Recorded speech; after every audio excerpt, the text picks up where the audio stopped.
Tiklo sa Pampanga ang apat na Koreanong nagpapatakbo umano ng illegal online gambling hub.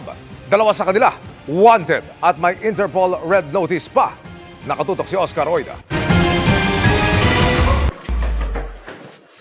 Kuha ito ng salakay na matauhan ng National Bureau of Investigation Pampanga District Office ang isang kondominium sa Barangay Santa Cruz, Porac, Pampanga nitong Pebrero.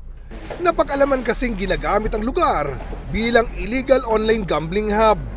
Naaresto sa operasyon ang apat na Korean nationals. Ito yung mga remnants na sinasabi namin ng POGO operations. No? Some of them would resort to illegal online gambling kasi nandiyan pa yung facility, nandiyan yung technology, and some of them would still have their employees, Filipino or other foreign nationals. Kanina, iniharap sa media ang dalawa sa mga inarestong Korean na nagpapatakbo ng illegal gambling. Wanted din sila sa South Korea at may Interpol red notice. So they are doing their scamming activities here but targeting Korean nationals in their home country. Kaya nagka-warrant sila doon. But they are here also to do illegal online gambling. Itinanggi ng mga suspect ang mga paratang.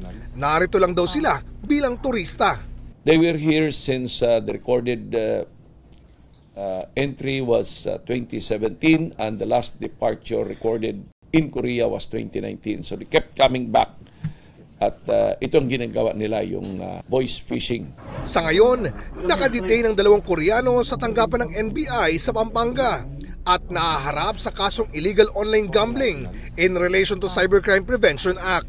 Para sa GMA Integrated News, Oscar Oida, nakatutok, 24 oras.